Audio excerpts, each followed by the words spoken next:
Type 1 diabetes diet. What is a type 1 diabetes diet? Maintaining a healthy diet is important for type 1 diabetes management.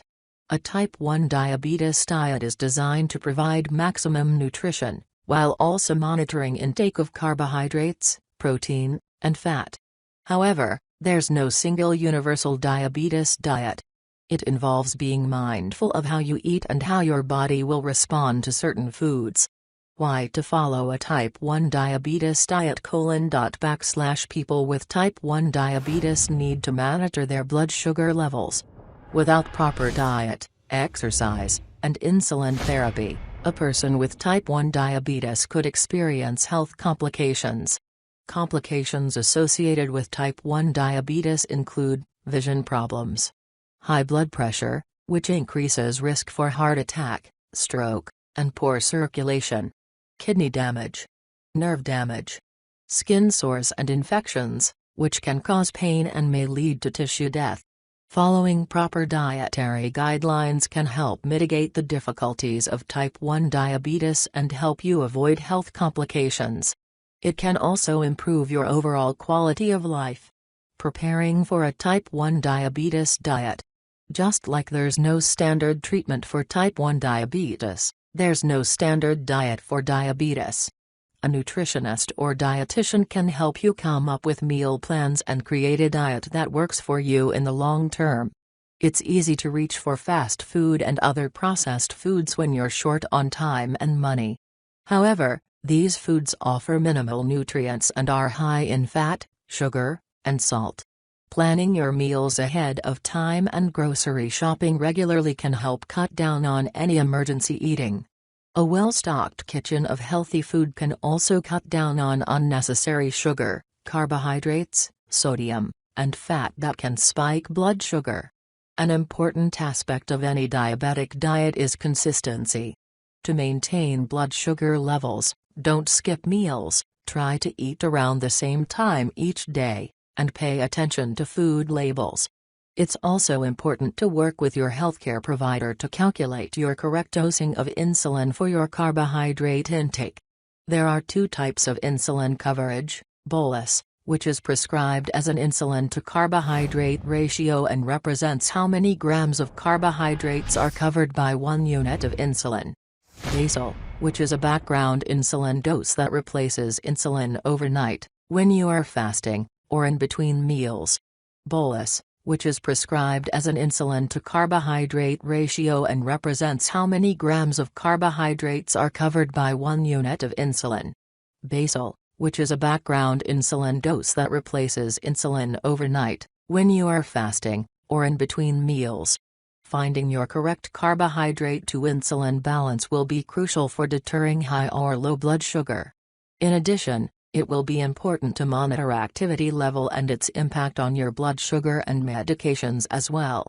According to the American Diabetes Association, regular physical activity is important for overall health and wellness regardless of the type of diabetes you have. To learn how different types of activity will affect you, it's important to check blood sugar before, during, and after exercise. According to the Mayo Clinic, the recommended range for daytime blood sugar is between 70 and 130 mg per deciliter, mg/dl, of blood. 2 hours after eating, your blood sugar shouldn't be higher than 180 mg/dl. Starting a type 1 diabetes diet. It's important to include nutritious foods that are high in vitamins and minerals. For general health recommendations, choosing healthy fats, proteins, and nutrient-dense carbohydrates is optimal. If you're having trouble managing type 1 diabetes, work with your doctor or dietitian to help manage your medications and timing of eating, and discuss the portions of carbs per meal that would be appropriate based on your needs.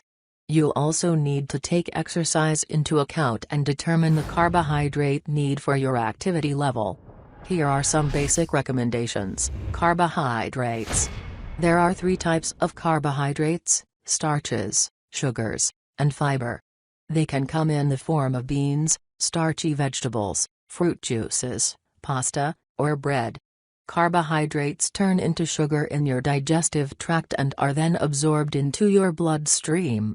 This raises your glucose level. It's important to manage carbohydrate intake if you have type 1 diabetes.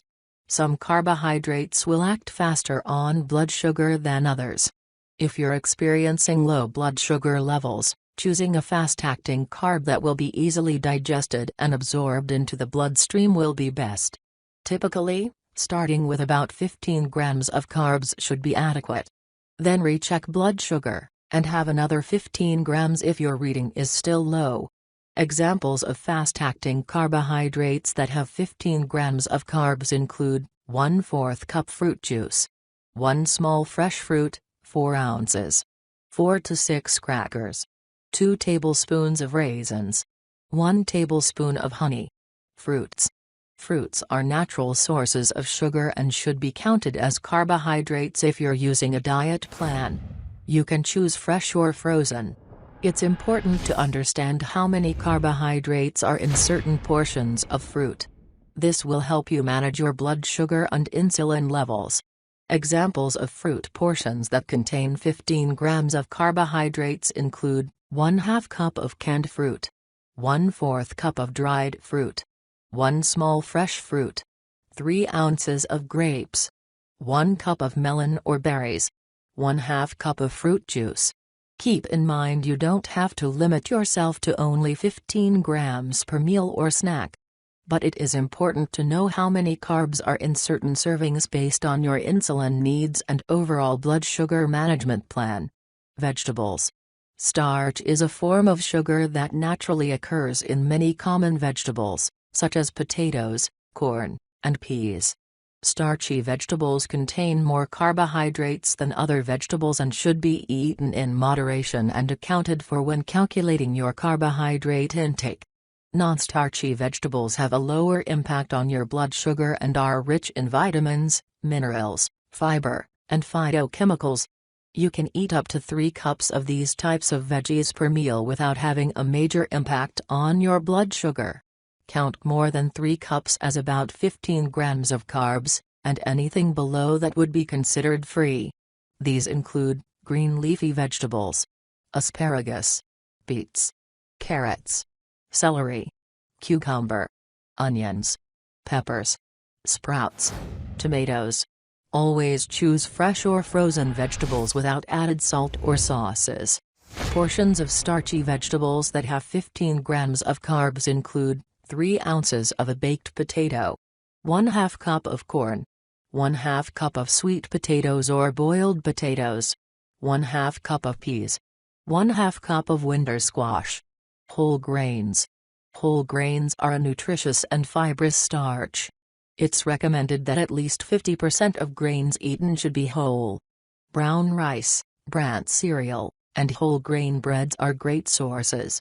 Read labels and be mindful of total intake in one sitting to ensure your blood sugar is regulated with your medication. Proteins and fats. Proteins are extremely important in maintaining muscle and repairing wounds, while healthy fats are necessary for optimal brain and heart functioning. Besides in meat, proteins are found in beans and eggs. Examples of healthy fats include avocado, nuts, and seeds. Although proteins and fats won't directly raise your blood sugar, experts recommend that you limit your intake of processed or fatty meats, which contain higher levels of saturated fat and sodium. While these substances have no direct effect on blood sugar, eating too much of them can have harmful health effects and lead to complications with managing diabetes. When to eat. Knowing when to eat is just as important as knowing what to eat.